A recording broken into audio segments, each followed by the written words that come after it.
ନମସ୍କାର ଦର୍ଶକ ବନ୍ଧୁ। ମୁଁ ପ୍ରଦୀପ ଆପଣମାନଙ୍କୁ ସ୍ୱାଗତ କରୁଛି ଆଜିର ଆଉ ଏକ ନୂଆ ଭିଡ଼ିଓରେ। ତ ଚଳିତ ବର୍ଷ ପ୍ଲସ୍ ଟୁ ପାଠ୍ୟକ୍ରମ ପାଇଁ ଯେଉଁ ପିଲାମାନେ ଫର୍ମ ଆବେଦନ କରିଥିଲେ, ବର୍ତ୍ତମାନ ସାମ୍ସ ପୋର୍ଟାଲରେ ପ୍ଲସ୍ ଟୁର ଫାଷ୍ଟ ଫେଜ୍‌ର ସିଲେକ୍ସନ୍ ଲିଷ୍ଟ ଯାହାକି ପବ୍ଲିଶ ହୋଇସାରିଛି। ତେଣୁ ଯେଉଁ ପିଲାମାନଙ୍କର ସିଲେକ୍ସନ୍ ହେଇଛି, ସେମାନଙ୍କର ଯେଉଁଟାକି ଆପଣମାନଙ୍କର ଏଡମିସନ୍ ଆସନ୍ତା କାଲିଠାରୁ ଆରମ୍ଭ ହୋଇଯିବ ଏବଂ ଏଥର ଏଡମିସନ୍ କରିବା ପାଇଁ ହେଲେ ଆପଣମାନଙ୍କୁ କେଉଁ କେଉଁ ଡକୁମେଣ୍ଟର ଦରକାର ଅଛି, କେମିତି ଆପଣମାନେ ଇଣ୍ଟିମେସନ୍ ଲେଟର ଡାଉନଲୋଡ୍ କରିବେ, ତା ସହିତ ଯେଉଁ ଫିସ୍‌କୁ ନେଇ ଆପଣମାନଙ୍କର କନଫ୍ୟୁଜନ୍ ଥିଲା ଯେ ଏଥର ଏଡମିସନ୍ ସମୟରେ ଆପଣମାନଙ୍କୁ କୌଣସି ଟଙ୍କା ଦେବା ପାଇଁ ପଡ଼ିବ କି ନାହିଁ, ତା ସହିତ ଯେଉଁ ପିଲାମାନଙ୍କର ଫାଷ୍ଟ ମେରିଟ୍ ଲିଷ୍ଟରେ ସିଲେକ୍ସନ୍ ହେଇନାହିଁ, ତାଙ୍କର ସେକେଣ୍ଡ ମେରିଟ୍ ଲିଷ୍ଟ କେବେ ପବ୍ଲିଶ ହେବ, ସେ ବିଷୟରେ ସବୁ କିଛି ଡିଟେଲ୍ସ ଆପଣମାନଙ୍କୁ ଏହି ଭିଡ଼ିଓରେ ଜଣାଇବି। ତେଣୁ ଭିଡ଼ିଓକୁ ଜମାରୁ ସ୍କିପ୍ ନ କରି ପ୍ରଥମରୁ ଶେଷ ପର୍ଯ୍ୟନ୍ତ ଦେଖିବେ। ତା ପୂର୍ବରୁ ଯଦି ଚ୍ୟାନେଲକୁ ପ୍ରଥମ ଥର ଭିଜିଟ୍ କରୁଛନ୍ତି, ତାହେଲେ ଚ୍ୟାନେଲକୁ ସବସ୍କ୍ରାଇବ୍ କରିବେ। ଫେସବୁକ୍ ବା ଇନଷ୍ଟାଗ୍ରାମରେ ଯଦି ଭିଡ଼ିଓଟି ଦେଖୁଛନ୍ତି, ନିହାତି ଆପଣମାନେ ଆମକୁ ଫଲୋ କରିଦେବେ। ତ ଦେଖନ୍ତୁ, ସାମ୍ସ ପୋର୍ଟାଲରେ ବର୍ତ୍ତମାନ ହାୟର ସେକେଣ୍ଡାରୀ ସ୍କୁଲ ଅର୍ଥାତ୍ ପ୍ଲସ୍ ଟୁର ଫାଷ୍ଟ ପେଜ୍‌ର ସିଲେକ୍ସନ୍ ଲିଷ୍ଟ ବାହାରି ସାରିଛି। ତେଣୁ ଆପଣମାନେ ଏଇଟା ବର୍ତ୍ତମାନ ନିଜର ଆପଣମାନଙ୍କର ସାମ୍ସ ପୋର୍ଟାଲରେ ଯାଇକି ଚେକ୍ କରିପାରିବେ। ତ ଯେଉଁ ପିଲାମାନଙ୍କର ସିଲେକ୍ସନ୍ ହେଇଛି, ସେମାନଙ୍କର ମୋବାଇଲକୁ ମଧ୍ୟ ମେସେଜ୍ ଆସିଥିବ, ଇମେଲକୁ ମଧ୍ୟ ଯେଉଁ ଇମେଲ ଆଇଡ଼ିରେ ସେମାନେ ଲଗ୍ଇନ୍ କରିଥିଲେ, ସେ ଇମେଲ ଆଇଡ଼ିକୁ ମଧ୍ୟ ଆପଣମାନଙ୍କର ମେଲ୍ ଆସିଥିବ। ତା ସହିତ ହ୍ୱାଟ୍ସଆପ୍‌ରେ ଯଦି ଆପଣମାନେ ହ୍ୱାଟ୍ସଆପ୍ ନମ୍ବର ଆବେଦନ କରିବା ସମୟରେ ସେଭ୍ କରିଥିବେ, ତାହେଲେ ଆପଣମାନଙ୍କ ହ୍ୱାଟ୍ସଆପ୍ ନମ୍ବରକୁ ନିଜର ଇଣ୍ଟିମେସନ୍ ଲେଟର ମଧ୍ୟ ଆସିଥିବ। ତେଣୁ ଆପଣମାନେ କେମିତି ଚେକ୍ କରିବେ? ତ ଚେକ୍ କରିବା ପାଇଁ ହେଲେ ସର୍ବପ୍ରଥମେ ଆପଣମାନେ ସାମ୍ସ ଓଡ଼ିଶାର ଅଫିସିଆଲ ପୋର୍ଟାଲକୁ ଆସିବେ। ପୋର୍ଟାଲକୁ ଆସିଲା ପରେ ଦେଖନ୍ତୁ, ଏଠି ଲାଇଭ୍ ହେଇସାରିଛି ଯେଉଁଟାକି higher secondary school plus tour. ତ ସେଇ ଅପସନ୍‌ରେ ଆପଣମାନେ କ୍ଲିକ୍ କରିବେ। କ୍ଲିକ୍ କଲା ପରେ ଦେଖନ୍ତୁ, ଏଠି ନୋ ୟୋର ସିଲେକ୍ସନ୍ ଷ୍ଟାଟସ୍ ଅପସନ୍‌ରେ ଆପଣମାନେ ଯେଉଁମାନଙ୍କର ସିଲେକ୍ସନ୍ ହେଇଛି ସେମାନେ ଚେକ୍ କରିପାରିବେ। ଯେଉଁମାନଙ୍କର ହେଇନାହିଁ ସେମାନଙ୍କର ମଧ୍ୟ ଚେକ୍ କରିହେବ। ତା ପାଇଁ ଦେଖନ୍ତୁ, ଏଠି ଆପଣମାନଙ୍କର ଯେଉଁ କମନ୍ ଆପ୍ଲିକେସନ୍ ଫର୍ମ ଥିଲା, ତାର ବାରକୋଡ୍ ଦେବେ, ରେଜିଷ୍ଟର ମୋବାଇଲ ନମ୍ବର ଦେବେ, କ୍ୟାପଚା କୋଡ୍ ଦେଇ ଏଠି ଶୋ ଅପସନ୍‌ରେ କ୍ଲିକ୍ କଲେ ଆପଣମାନଙ୍କର ଯେଉଁଟାକି ଡିଟେଲ୍ସ ଦେଖେଇବ ଯେ ଆପଣମାନେ ସିଲେକ୍ସନ୍ ପାଇଛନ୍ତି କି ନାହିଁ। ତା ସହିତ ଯଦି ଆପଣମାନେ ଏଠି ଆପଣମାନଙ୍କର ଜାଣିପାରୁନାହାନ୍ତି, ଟୋଟାଲ ଆପଣମାନେ କ'ଣ କରିବେ ନା, ସାମ୍ସ ଓଡ଼ିଶାର ଅଫିସିଆଲ ୱେବସାଇଟ୍‌କୁ ଆସିଲା ପରେ ଦେଖନ୍ତୁ ତଳକୁ ସ୍କ୍ରଲ୍ କରିବେ, ରହିଛି ସ୍କୁଲ ଆଣ୍ଡ ମାସ୍ ଏଜୁକେସନ୍‌ର higher secondary school plus two. ତ ସେଇ higher secondary school plus two select କରିବେ। ସିଲେକ୍ଟ କଲା ପରେ ଦେଖନ୍ତୁ, ଏଠି ଗୋଟେ ରହିଛି ଛାତ୍ରଛାତ୍ରୀ ଲଗ୍ଇନ୍। ତ ସେଇ ଛାତ୍ରଛାତ୍ରୀ ଲଗ୍ଇନ୍ ଅପସନ୍‌ରେ ଆପଣମାନେ କ୍ଲିକ୍ କରିବେ।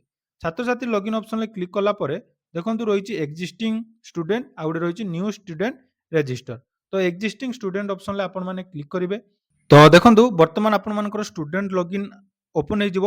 ଷ୍ଟୁଡେଣ୍ଟ ଲଗ୍ଇନ୍‌ରେ ଏଠି ଆପଣମାନଙ୍କର ମୋବାଇଲ ନମ୍ବର, ପାସୱାର୍ଡ ଏବଂ କ୍ୟାପଚା କୋଡ୍ ଦେଇ ଏଠି ଆପଣମାନଙ୍କୁ ସାଇନ୍ ଇନ୍ କରିବା ପାଇଁ ପଡ଼ିବ। ତେଣୁ ଆପଣମାନେ ଯେତେବେଳେ ସାମ୍ସ ପୋର୍ଟାଲରେ ଆବେଦନ କରିଥିଲେ, ସେ ସମୟରେ ଯେଉଁ ମୋବାଇଲ ନମ୍ବର, ପାସୱାର୍ଡ ଦେଇ ଏଠି ଲଗ୍ଇନ୍ କରିନେବେ।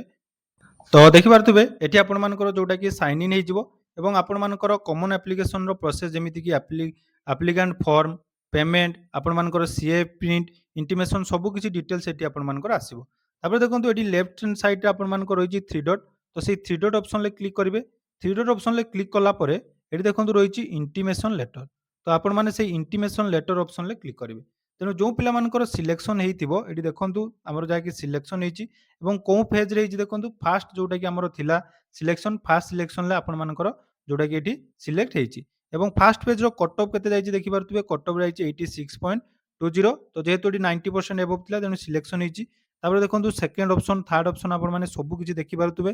ତ କେତେ କ'ଣ କଟ୍ ଅଫ୍ ଯାଇଛି ଏଠି ମଧ୍ୟ ଆପଣମାନଙ୍କର ଚେକ୍ କରିହେବ। ଯେହେତୁ ଆମର ଫାଷ୍ଟ ସିଲେକ୍ସନ୍‌ଟି ହେଇଯାଇଛି, ତେଣୁ ଏଠି ଆମର ଆଉ କିଛି ବି କରିବା ପାଇଁ ପଡ଼ିବ ନାହିଁ। ଟୋଟାଲ ଷ୍ଟ୍ରେନ୍ଥ କେତେ ରହିଛି, ଟୋଟାଲ ଆପଣମାନଙ୍କର ଆପ୍ଲିକାଣ୍ଟ କେତେ ଥିଲେ, ସବୁ କିଛି ଡିଟେଲ୍ସ ଏଠି ଆପଣମାନେ ଚେକ୍ କରିବେ। ହେଇସାରିଲା। ତାପରେ ଦେଖନ୍ତୁ, ଆପଣଙ୍କୁ ଇଣ୍ଟିମେସନ୍ ଲେଟର ଡାଉନଲୋଡ୍ କରିବା ପାଇଁ ପଡ଼ିବ। ଇଣ୍ଟିମେସନ୍ ଲେଟର ଡାଉନଲୋଡ୍ କରିବା ପାଇଁ ହେଲେ ଏଠି ରହିଛି ଡାଉନଲୋଡ୍ ଇଣ୍ଟିମେସନ୍ ଲେଟର। ପୂର୍ବରୁ ଦେଖନ୍ତୁ, ଇଣ୍ଟିମେସନ୍ ଲେଟର ଡାଉନଲୋଡ୍ କରିବା ସମୟରେ ଆପଣମାନଙ୍କୁ ପେମେଣ୍ଟ ଦେବା ପାଇଁ ପଡୁଥିଲା, କିନ୍ତୁ ଏଥର ସମ୍ପୂର୍ଣ୍ଣ ମାଗଣାରେ କୌଣସି ବି ପେମେଣ୍ଟ ଆପଣମାନେ ଦେବେ ନାହିଁ। ଡାଇରେକ୍ଟ ଡାଉନଲୋଡ୍ ଇଣ୍ଟିମେସନ୍ ଲେଟର ଅପସନ୍‌ରେ କ୍ଲିକ୍ କରିଦେବେ। ଡାଇରେକ୍ଟ ଡାଉନଲୋଡ୍ କରିସାରିଲା ପରେ ଦେଖନ୍ତୁ, ଆପଣମାନଙ୍କର ଏଠି ଡାଉନଲୋଡ୍ ହେଇଯିବ ଏବଂ ଏଠି ଆପଣମାନଙ୍କର କ'ଣ ଲେଖା ହେଇଛି, you have been provisionally selected for the admission into higher secondary class XI, ଅର୍ଥାତ୍ ବର୍ତ୍ତମାନ ଆପଣମାନେ ସିଲେକ୍ସନ୍ ହେଇଯାଇଛି ଏବଂ ସିଲେକ୍ସନ୍ ଯେଉଁ ହେଇଛି, ତାପରେ ଦେଖନ୍ତୁ ଆପଣମାନଙ୍କର କ'ଣ ରହିଛି, ଡେଟ୍ ଅଫ୍ ଏଡମିସନ୍, ଯେଉଁଟାକି ଦେଖନ୍ତୁ ମୋଷ୍ଟ ଇମ୍ପୋର୍ଟାଣ୍ଟ, ଯେ ଏଡମିସନ୍ ଡେଟ୍ ଆପଣମାନଙ୍କର କେବେ ରହିଛି ନା 9 ଜୁଲାଇ। ତେଣୁ ଯାହାର ବି ଯେଉଁ ଦିନ ଏଡମିସନ୍ ଅଛି, ତ ନେକ୍ସଟ ଡେ ପ୍ରାୟତଃ ସମସ୍ତଙ୍କର ସେଇ 9 ଜୁଲାଇରେ ଅଛି।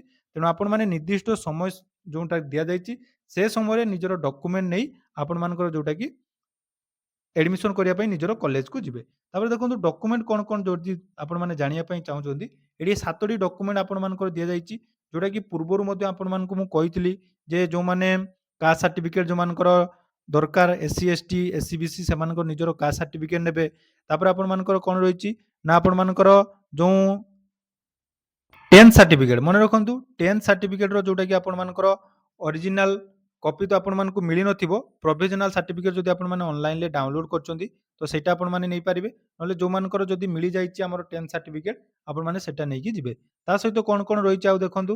ତାପରେ ରହିଛି ଆପଣମାନଙ୍କର ସିଏଲ୍ସି ସ୍କୁଲ ଲିଭିଂ ସାର୍ଟିଫିକେଟ୍। ତାପରେ ଆପଣମାନଙ୍କର ରହିଛି 3ଟା ରିସେଣ୍ଟ ସାଇଜ୍ ଫଟୋଗ୍ରାଫ। ତାପରେ ଆପଣମାନଙ୍କର କଣ୍ଡର ସାର୍ଟିଫିକେଟ୍ ଏବଂ ଆପଣମାନଙ୍କର କମନ୍ ଆପ୍ଲିକେସନ୍ ଫର୍ମ। ଏହି ସବୁ ଡକୁମେଣ୍ଟକୁ ଆପଣମାନଙ୍କୁ ସାଥିରେ ନେବା ପାଇଁ ପଡ଼ିବ। ସବୁ ଜିନିଷ ଆପଣମାନେ ଅରିଜିନାଲ ନେବେ। ତା ସହିତ ଆପଣମାନଙ୍କର 3ରୁ 4 କପି ଜେରକ୍ସ କରି ଯାଇଥିବେ, ଯାହାଦ୍ୱାରା କି ସେ ସମୟରେ ଆପଣମାନଙ୍କୁ ଅସୁବିଧା ନ ହୋଇପାରେ। କାରଣ କଲେଜରେ ଆପଣମାନେ ଯେତେବେଳେ ଆଡମିସନ୍ ନେବେ ସେ ସମୟରେ ବିଭିନ୍ନ ସମୟରେ ଜେରକ୍ସ ଗୁଡ଼ିକ ମାଗାଯାଏ। ତେଣୁ ସବୁ ଜେରକ୍ସ ଆପଣମାନେ 3-4 କପିଟି ସାଥିରେ ଧରିଥିବେ। ତା ସହିତ ଆପଣମାନଙ୍କର ଅରିଜିନାଲ କପି ମଧ୍ୟ ଆପଣମାନେ ସାଙ୍ଗରେ ନେଇଯିବେ। ତ ଏହି ସବୁ ପ୍ରୋସେସ୍ ଆପଣମାନଙ୍କୁ କହିଦେଲି। ତେଣୁ ଯେଉଁ ପିଲାମାନଙ୍କର ସିଲେକ୍ସନ୍ ହେଇଛି ସେ ପିଲାମାନେ ଆପଣମାନଙ୍କର ଏଠି ସିଲେକ୍ସନ୍ ହେଲା ପରେ ଆଡମିସନ୍ କରିଦିଅନ୍ତୁ। ଆଉ ଯେଉଁମାନେ ସ୍ଲାଇଡ୍ ଅପ୍ କରିବା ପାଇଁ ଚାହୁଁଛନ୍ତି ସେଠି ଆଡମିସନ୍ ପରେ ଆପଣମାନଙ୍କ ସ୍ଲାଇଡ୍ ଅପ୍ ଅପସନ୍ ଅଛି, ସେଠି ଆପଣମାନେ ଚାହିଁଲେ ସ୍ଲାଇଡ୍ ଅପ୍ କରିଦେବେ। ତେଣୁ ଏହା ଥିଲା ଡିଟେଲ୍ସ ଅପଡେଟ୍। ଯଦି ଭିଡ଼ିଓଟି ଆପଣମାନଙ୍କୁ ଇନଫର୍ମେଟିଭ୍ ଲାଗିଛି ନିହାତି ଏହି ଭିଡ଼ିଓଟି ଆପଣମାନଙ୍କ ସାଙ୍ଗସାଥିମାନଙ୍କ ସହିତ ସେୟାର କରିଦିଅନ୍ତୁ ଏବଂ ଆପଣମାନଙ୍କର କେଉଁ କଲେଜରେ ସିଲେକ୍ସନ୍ ହେଇଛି କମେଣ୍ଟ ସେକ୍ସନରେ ଜଣାନ୍ତୁ। ଧନ୍ୟବାଦ।